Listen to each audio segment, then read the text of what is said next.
El caso de la Casa Negra de la Roma. Una historia real de desapariciones y secretos oscuros. En el corazón del barrio de la Roma, Ciudad de México, existe una casa que ha permanecido cerrada durante más de 30 años. Los vecinos no la llaman por su dirección, la llaman la Casa Negra. Durante los años 80 y principios de los 90, 4 personas desaparecieron dentro de esa casa. No hay cuerpos, no hay evidencia de homicidio, simplemente entraron a la casa y nunca salieron, como si se los hubiera tragado la tierra. Pero lo más aterrador no es que desaparecieron. Lo aterrador es que la policía nunca pudo abrir completamente la puerta del sótano. Cada vez que lo intentaban, escuchaban voces. Voces que suplicaban. Voces que advertían. Voces que decían nombres de personas desaparecidas hace décadas. Mi nombre es Alejandro Cortés. Soy periodista de investigación y he pasado 5 años investigando el caso de la Casa Negra de la Roma. Lo que descubrí cambió mi vida. Y lo que encontré en ese sótano, bueno, todavía no puedo hablar completamente sobre eso sin mirar sobre mi hombro, porque lo que está en esa casa sigue esperando, y sigue pidiendo más desaparecidos. Tabriar. Llamado a la acción. Antes de descubrir qué se encuentra realmente en el sótano de la Casa Negra, necesito tu apoyo. Dale like a este video. Suscríbete al canal porque esta es una investigación real de un caso sin resolver que oficialmente nadie quiere hablar. ¿De qué país estás viendo esto? Comenta abajo. Adoro que estos casos verdaderos, estos misterios sin resolver, viajen alrededor del mundo, desde México hasta España, desde Argentina hasta Colombia. Todos merecemos conocer la verdad. Ahora sí, fíjate hasta el final porque lo que descubrirás sobre la Casa Negra no te dejará dormir. De verdad, no estamos hablando de ficción aquí. Esto sucedió. Esto es real. Apaga las luces. Dao. Capítulo 1. La desaparición de Luis Ramírez. Todo comenzó el 3 de octubre de 1987. Luis Ramírez era un joven de 19 años que vivía en la Roma con su familia. Según los reportes policiales que obtuve después de años de solicitudes de información, Luis era un chico normal. Trabajaba en una panadería. Tenía novia. Soñaba con ser músico. Un domingo por la tarde, después de ver a su novia en el parque, Luis pasó caminando frente a la Casa Negra. Nadie sabe exactamente por qué entró. Su madre nunca lo supo. Su novia tampoco. Todo lo que sabemos es que entró a esa casa a las 5:47 de la tarde. A las 8:15 de la noche, su madre fue a buscar a los policías. Lo que descubrieron fue extraño. La casa no estaba cerrada con llave. Las puertas estaban abiertas. Las luces de adentro estaban encendidas, como si alguien estuviera viviendo allí. Pero no había señales de vida. No había comida en las mesas. No había ropa en las camas. La casa estaba perfectamente limpia, demasiado limpia, como si estuviera siendo preservada para alguien o algo específico. Luis no estaba en las habitaciones principales, así que los policías bajaron al sótano. Eso fue cuando todo cambió. Según el reporte oficial que he obtenido a través de un contacto en la Procuraduría General de Justicia, los agentes descendieron al sótano a las 8:47 p.m. La puerta del sótano estaba cerrada, pero no candada. Cuando la abrieron, fueron golpeados inmediatamente por un olor. Un olor que describieron como una mezcla de sangre envejecida, formaldehído y algo más. Algo que ninguno de ellos podía identificar. El sótano era más grande de lo que debería ser posible dada la estructura externa de la casa. Las paredes estaban pintadas de negro. Había símbolos grabados en las paredes. Símbolos que parecían ser de múltiples culturas diferentes: azteca, egipcia, medieval europea. En el centro del sótano había una mesa de metal, una mesa como las que se usan en las autopsias. Y sobre la mesa había restos. Los policías encontraron restos humanos en esa mesa. Restos que fueron analizados posteriormente y que revelaron que pertenecían a al menos 3 personas diferentes. 3 personas que habían desaparecido en años anteriores. Pero no encontraron a Luis Ramírez, o más bien encontraron lo que quedaba de él. pero no en la mesa. Lo encontraron en las paredes, literalmente en las paredes. Cuando los investigadores examinaron más de cerca, descubrieron que los símbolos grabados en las paredes negras no eran simplemente pintados, estaban hechos de piel humana, de los restos de personas que habían desaparecido. Luis Ramírez había sido convertido en decoración. Cuando la policía intentó investigar más profundamente, sucedió algo que cambió el curso de la investigación para siempre. La puerta del sótano se cerró de golpe. Y cuando intentaron abrirla nuevamente, no se movería. Llamaron a técnicos, llamaron a cerrajeros, llamaron a los bomberos. Nadie pudo abrirla. Era como si algo del otro lado estuviera presionando con una fuerza sobrehumana. Y entonces comenzaron a escuchar las voces. Voces que provenían desde adentro del sótano cerrado. Voces que gritaban. Voces que suplicaban. Una voz en particular fue identificada como la de Luis Ramírez, pero eso era imposible, porque sabían que Luis estaba muerto. Sabían que había sido convertido en parte de las paredes. La investigación fue cerrada oficialmente. Los registros fueron sellados, y la Casa Negra fue simplemente cerrada. No fue demolida, no fue investigada más a fondo. Solo fue cerrada con sellos de la policía y dejada para que se pudra, pero 3 años después desaparecieron más personas. ¿Quién o qué está en el sótano de la Casa Negra? ¿Y por qué la policía nunca logró investigar completamente lo que sucedió allí? Nomanazu. Capítulo 2. La segunda desaparición. 3 años después de la desaparición de Luis Ramírez, el 17 de mayo de 1990, desapareció Carmen Ochoa. Carmen era una estudiante de medicina de 22 años. Ella era amiga de la hermana de uno de mis colegas de investigación, así que tenía acceso directo a información que normalmente estaría sellada. Carmen estaba escribiendo su tesis de pregrado sobre casos criminales sin resolver en México.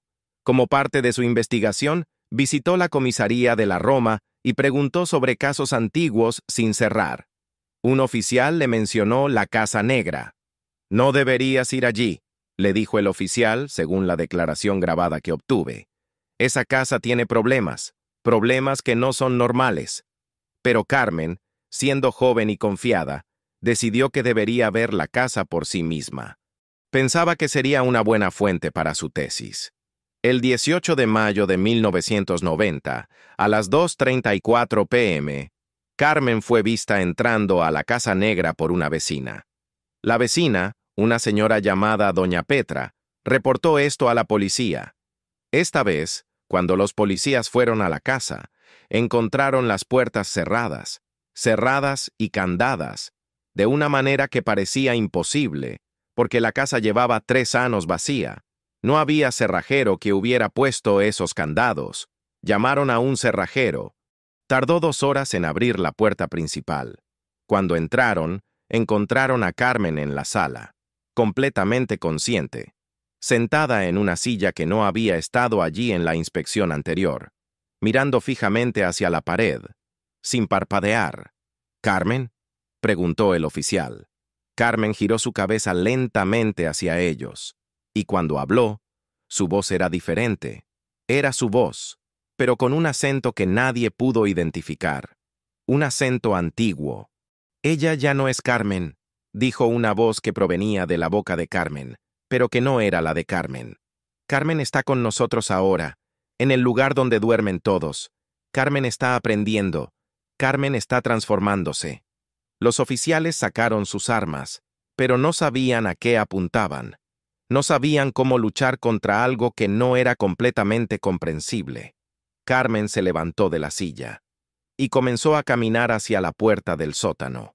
Los oficiales intentaron detenerla, pero cuando la tocaron, reportaron que su piel estaba ardiente, como si estuviera en fuego, como si su temperatura corporal hubiera subido a un nivel que debería haber sido imposible para sobrevivir. Cuando Carmen llegó a la puerta del sótano, ésta se abrió sola, y ella simplemente bajó las escaleras. Los oficiales no la siguieron. Reportaron que sentían una presión. una presión física que los mantenía alejados, como si una pared invisible separara el sótano del resto del mundo.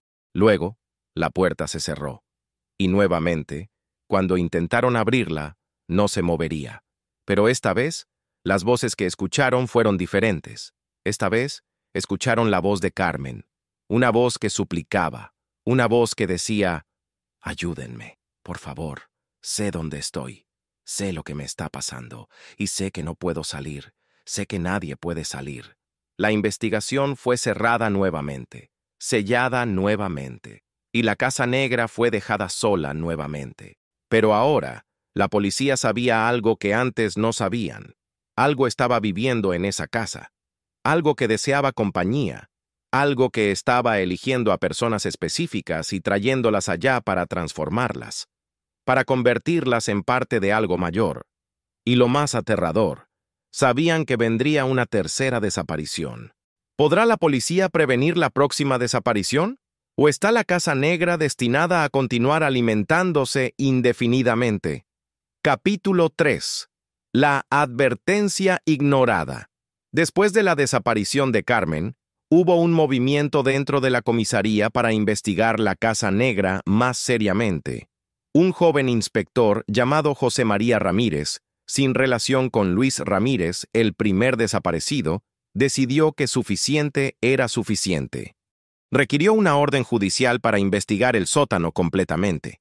Según los documentos que he obtenido, el juez que recibió la petición fue el Juzgado 10º de Distrito. El juez, don Fernando Ramos, inicialmente aprobó la orden, pero luego algo sucedió. El juez Ramos comenzó a reportar problemas de sueño, pesadillas específicas sobre una casa negra, pesadillas en las que escuchaba voces que lo llamaban por su nombre, voces que le decían cosas que solo él sabía. Después de una semana de estas pesadillas, el juez Ramos fue a su oficina y anuló la orden judicial, sin explicación. Simplemente la anuló. Cuando el inspector José María Ramírez confrontó al juez sobre esto, el juez Ramos hizo algo que fue reportado por su secretaria. El juez Ramos miró al inspector a los ojos y dijo: «Esa casa no es de este mundo. Eso que vive allá no es algo que podamos procesar legalmente. Si abrimos esa puerta completamente, si exponemos completamente lo que hay adentro, traerá cosas aquí que no podemos controlar. La Casa Negra debe permanecer cerrada, debe permanecer sellada, porque una vez que la abras, nunca podrá ser cerrada nuevamente». El inspector Ramírez fue removido del caso. Y extrañamente, poco después, fue transferido a un pueblo pequeño en Querétaro. Nunca volvió a trabajar en la Roma. Pero antes de irse, hizo una cosa. Visitó la Casa Negra una última vez, solo, de noche, y dejó una grabadora de cintas dentro. Esa grabadora fue encontrada años después, cuando comencé mi investigación. La cinta aún funcionaba, y lo que está grabado en ella es lo más aterrador que he escuchado en mi carrera. La voz del inspector Ramírez. Estoy aquí en la Casa Negra. Son las 11:47 de la noche. He venido para intentar hacer contacto, para intentar comprender lo que está aquí. Si alguien escucha esta cinta en el futuro, quiero que sepan que lo que existe en esta casa es más antiguo que la ciudad, más antiguo que el país. Es algo que ha estado esperando a que suficientemente sangre, suficiente dolor, suficiente sufrimiento sea derramado en este lugar para poder manifestarse completamente. Luego hay un sonido como una puerta abriéndose desde adentro, una puerta que suena como si estuviera hecha de huesos, de carne, de cosas que no deberían hacer sonidos de puertas. Y luego, voces, múltiples voces, hablando simultáneamente, llamando el nombre del inspector, invitándolo a bajar, diciéndole que finalmente alguien venía voluntariamente. Luego, la grabadora se apaga. No hay nada más después de eso. El inspector José María Ramírez nunca mencionó esa noche a nadie, pero sus cartas posteriores, enviadas a su hermana, revelan que lo que experimentó esa noche lo cambió profundamente. Una carta, fechada un mes antes de su muerte, murió en un accidente automovilístico que muchos creen que fue deliberado, decía: «He visto lo que hay en la Casa Negra. He escuchado sus voces. Y sé ahora que es demasiado tarde. Ha crecido demasiado. Ha consumido demasiado. Pronto vendrá la tercera desaparición. Y después de eso, vendrán más. Porque ahora que hemos visto cómo funciona, ahora que hemos dejado que crezca sin interferencia, está casi listo para salir de esa casa». ¿Qué experimentó realmente el inspector Ramírez en esa casa? ¿Y qué significa que está casi listo para salir? Capítulo 4.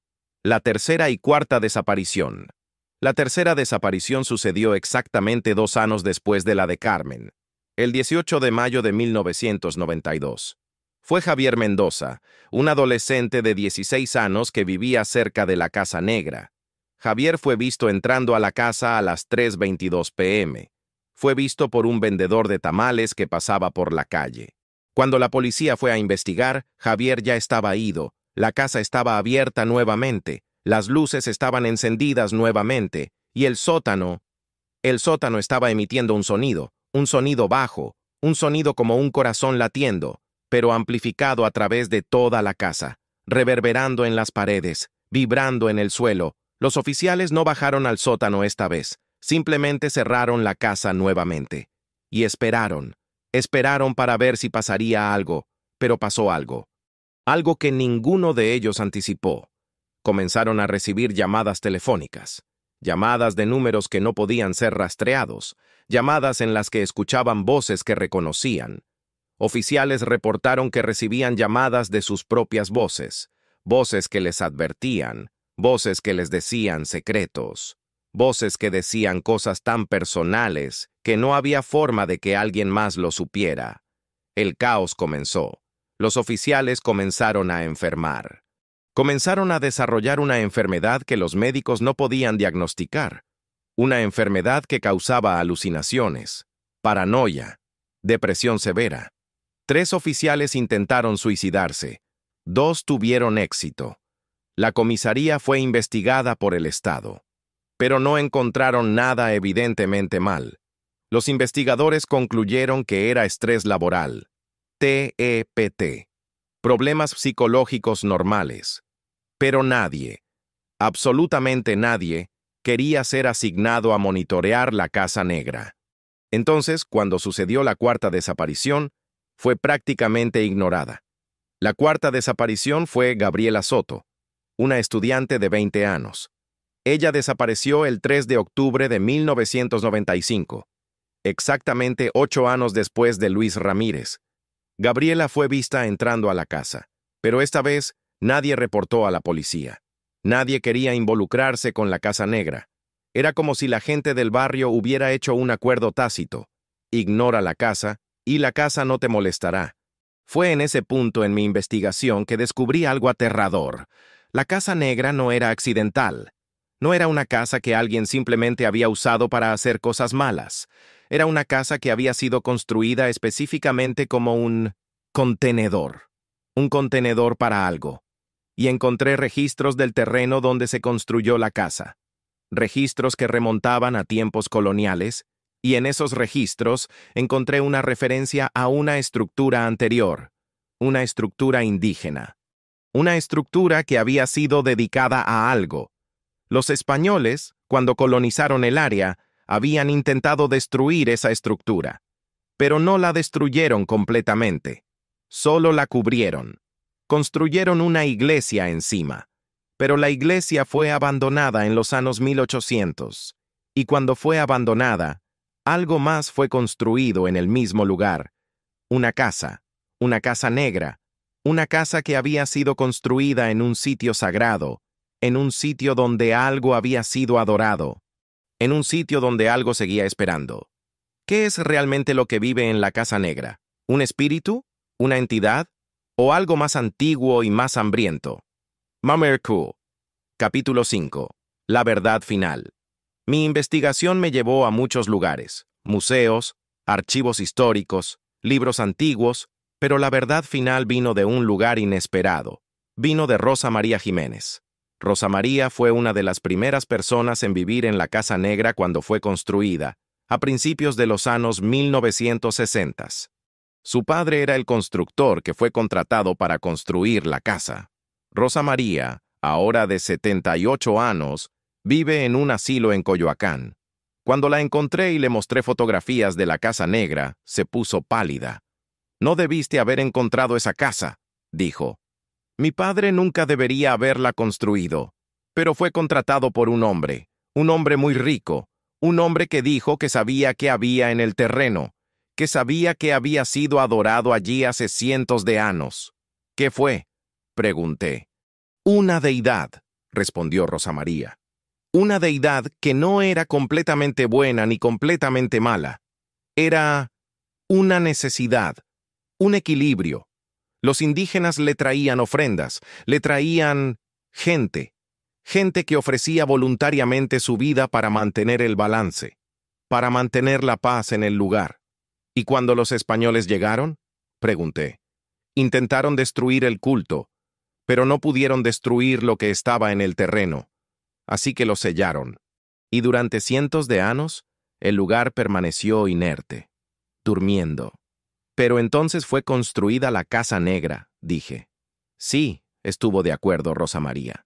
«Y tan pronto como la casa fue construida, mi padre supo que algo estaba mal. Sabía que algo había despertado.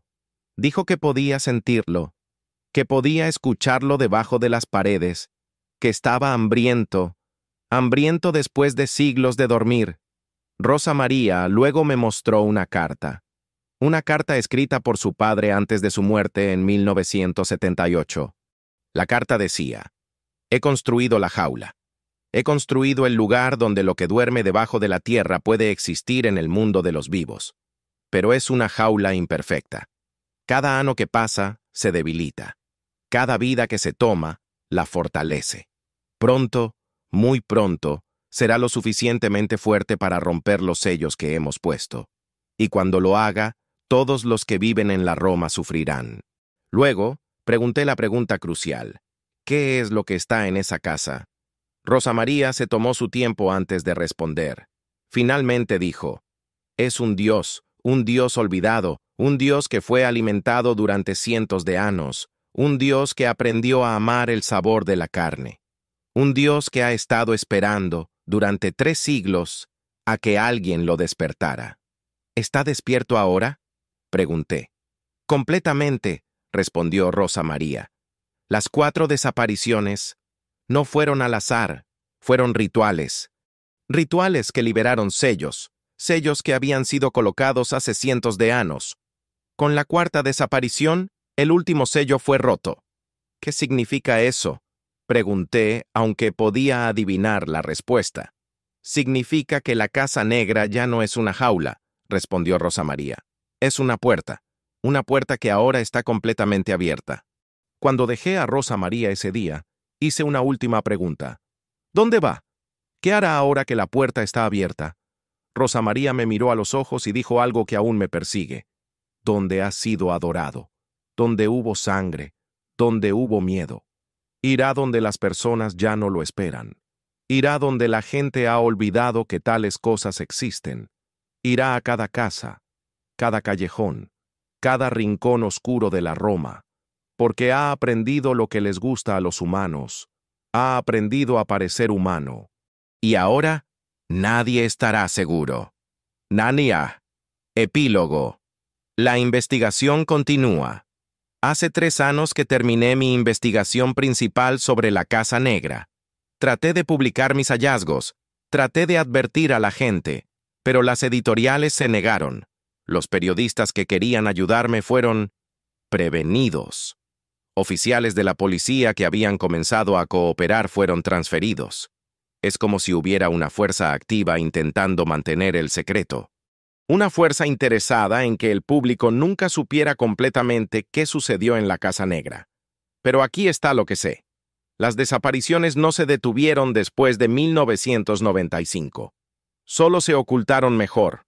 Durante mis investigaciones más recientes, he encontrado reportes de desapariciones extrañas en la Roma, historias de gente que simplemente se desvanece, historias de residentes que escuchan voces en la noche que los llaman por sus nombres, Historias de personas que entran a casas y nunca salen. Y lo más aterrador, he encontrado dos referencias nuevas, dos nuevos lugares en otros barrios de la Ciudad de México, lugares que tienen exactamente el mismo patrón arquitectónico que la Casa Negra, lugares que fueron construidos sobre suelo sagrado, lugares donde las desapariciones han comenzado nuevamente. Mi conclusión es que lo que vive en la Casa Negra ya no está completamente confinado allá, se está replicando, se está extendiendo, está creando más portales. Y muy pronto, cuando suficientes portales hayan sido abiertos, cuando suficientes rituales hayan sido completados, algo sucederá, algo que cambiará a la Ciudad de México para siempre. Si estás viendo esto, si escuchas esta historia, quiero que sepas, no visites casas abandonadas, no entres a lugares que te den una sensación extraña. Y si escuchas tu nombre siendo llamado desde un lugar oscuro, por el amor de Dios, no respondas, porque lo que está saliendo de la Casa Negra está aprendiendo, está evolucionando y está hambriento, muy hambriento. ¿Crees que esto es real? ¿De qué país eres? ¿Has oído historias similares en tu ciudad? Comenta abajo. Dale like a este video. Suscríbete al canal porque tengo más historias como esta. Historias verdaderas. Historias oscuras. Historias que los gobiernos prefieren que no conozcamos. Y recuerda, algunos lugares no deberían ser abiertos. Algunos secretos deberían permanecer enterrados. Pero una vez que sabes que existen, es demasiado tarde para no saber.